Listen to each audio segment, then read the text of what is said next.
आर्थिक अडचणी येतात, नोकरीत अडचणी येते किंवा घरामध्ये शांतता नसते, तर अशा वेळी आपण स्वामींची कोणती उपासना करायला पाहिजे आणि त्यामधून आपल्याला दृष्टांत मिळतात का? हो. तुम्ही जेव्हा उपासना कुठली, कारण की स्वामींची एक सवय आहे, तुम्ही एकदा जरी त्यांचं नामस्मरण केलं ना ते त्यांच्याकडे बाकी ठेवत नाहीत, बरं. त्याचं फळ तुम्हाला लगेच देतात. हा स्वामींचा स्वभाव आहे. दुसरी गोष्ट, समजा आता एखाद्याच्या घरामध्ये आजारी आहे, खूप आजारपण आहे पण माहित नाही, किंवा एखाद्याला असं ना औषधं कळत नाहीत किंवा लागत नाहीत अंगाला, किंवा पैसापरी पैसा जातो ना, आता पैसाही नाही राहिला बरं. त्यांना मेडिसिन करायला.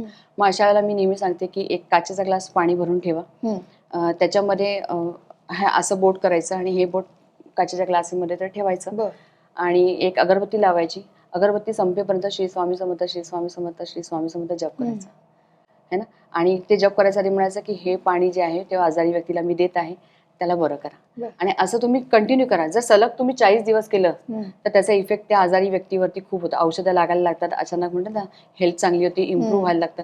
तर हा अनुभव ज्याच्या घरी असं असेल त्यांनी हे उपाय नक्की करून बघावा, ज्याचा फायदा तुम्हाला नक्कीच होतो. बरं. आणि जर मुलं चिडचिड करतात, जेव्हा लहान मुलं असतात, ऐकत नाही, आजकाल तर खूप मोबाईलचं व्यसन लागल्यासारखं झालंय मुलांना, कारण मुलं शांत होत नाही तर आपण मोबाईल देऊन देतो. तर मग त्यांना शांत करण्यासाठी स्वामींविषयी कुठला एखादा उपाय असेल? उपाय म्हणजे काय, आता तुम्ही तारक मंत्र वाचू शकता, बोलू शकता, ऐकू शकता है ना, ते करू शकता. आणि दुसरी गोष्ट, मुलं आता काही बसत नाही, ते वाचणार नाही, ते हल्लीची मुलं नाही बसत, किंवा कोणा हल्लीच्या मुलांचा विश्वासही नसतो देवावरती, कारण की आई वडील भरपूर देतात प्रचंड प्रमाणात. तर अशा वेळेला काय करायचं, हट्टी आहेत मुलं, तर तारक मंत्र तुम्ही 11 वेळा बोलायचं आहे. 11 वेळा बोलत असताना बाजूला उदबत्ती लावून ठेवायची आहे. त्या उदबत्तीची जी काही रक्षा असेल ते आपल्या मुलाला सकाळ संध्याकाळ तुम्ही लावत राहा.